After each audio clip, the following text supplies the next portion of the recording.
The colony was supposed to be England's foothold in the New World. Instead, it became one of history's greatest mysteries. In 1587, more than 100 English settlers arrived on Roanoke Island.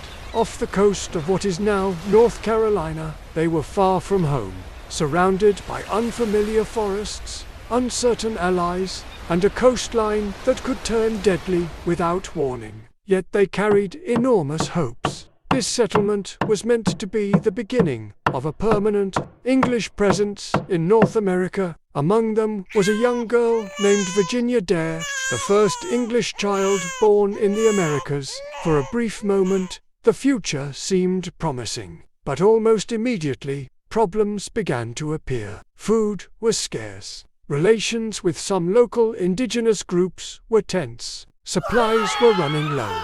Desperate for help, the colony's governor, John White, sailed back to England to gather provisions. He expected to return within months. Instead, Europe intervened. England was preparing for war with Spain, and nearly every available ship was redirected to defend the kingdom. Against the mighty Spanish Armada, White found himself trapped across the Atlantic while his colony struggled alone. 3 years passed. When White finally returned to Roanoke in 1590, he expected to find exhausted settlers waiting for rescue. What he found was far stranger. The settlement was completely deserted. No bodies, no signs of battle, no burned buildings. The houses had been carefully dismantled, suggesting the colonists had left voluntarily. The only clue was a single word carved into a wooden post, Croton. It was the name of a nearby island and the indigenous people who lived there. White had previously agreed with the settlers that if they moved,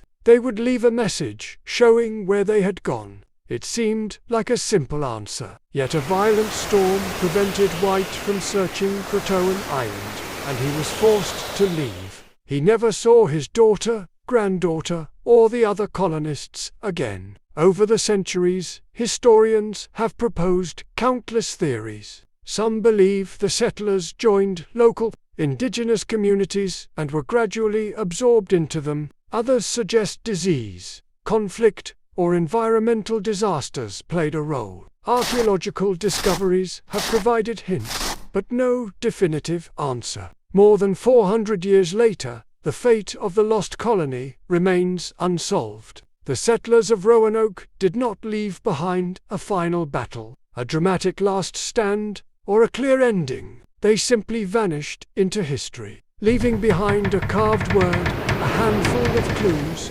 and a mystery that continues to challenge historians to this day.